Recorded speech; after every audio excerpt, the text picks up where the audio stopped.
आज से करीब 13.8 अरब साल पहले हमारा ब्रह्मांड एक छोटे से गोले में था।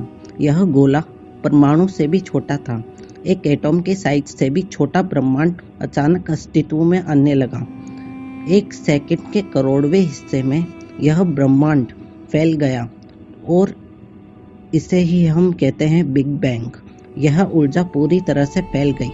इस तरह ब्रह्मांड का जन्म हुआ और यह ऊर्जा करोड़ों सालों तक फैलती रही और यह ऊर्जा इतने सालों में धीरे धीरे ठंडी होने लगी और इसी ऊर्जा की वजह से मैटर का फॉर्मेशन हुआ।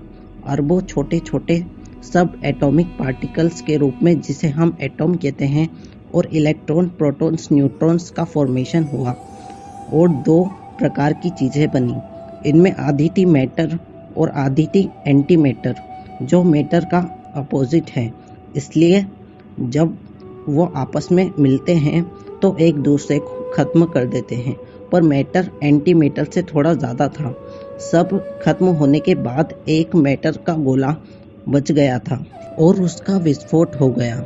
इसी की वजह से तारों और ग्रहों वाला ब्रह्मांड अस्तित्व में आया। उस गोले के ब्लास्ट होने के बाद सब कुछ ठंडा हुआ और आखिर में सब कुछ बनना शुरू हो गया।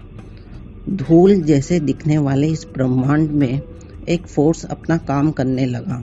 उस फोर्स की वजह से हर एक एटॉम आपस में जुड़ने लगा, एक दूसरे की तरफ अट्रैक्ट होने लगे और यह फोर्स ही था ग्रेविटी, यानी गुरुत्वाकर्षण बल।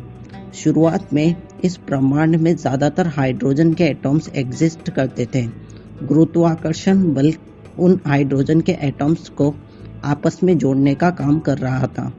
ऐसे ही कंप्रेस होते होते जब एक जगह की टेम्परेचर 1 करोड़ डिग्री सेल्सियस तक पहुंच गई, तब एक रिएक्शन शुरू हुई जिसे न्यूक्लियर फ्यूजन कहते हैं। इससे बहुत ही ज़्यादा एनर्जी निकली और ब्रह्मांड का पहला तारा बना और इसी तरह से शुरुआत में 200 से 300 तारे बने और लाखों सालों में करोड़ों तारे बन गए। धीरे धीरे यह तारे गुरुत्वाकर्षण बल की वजह से पास आने लगे और आपस में एक ग्रुप में रहने लगे और तारों का समूह इस ब्रह्मांड में दिखने लगा और अलग अलग शेप और साइज के ग्रुप का फॉर्मेशन हुआ और इसे ही कहते हैं गैलेक्सी।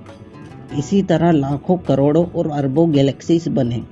तो यह थी कंप्लीट वीडियो यूनिवर्स के फॉर्मेशन के बारे में। और अगर गैलेक्सी के बारे में और डिटेल में जानना है तो यह वाली वीडियो देखो। और यह इन्फॉर्मेशन पसंद आई हो तो इस वीडियो को लाइक ज़रूर कर देना और ऐसी इन्फॉर्मेटिव वीडियोस के लिए चैनल को सब्सक्राइब करें।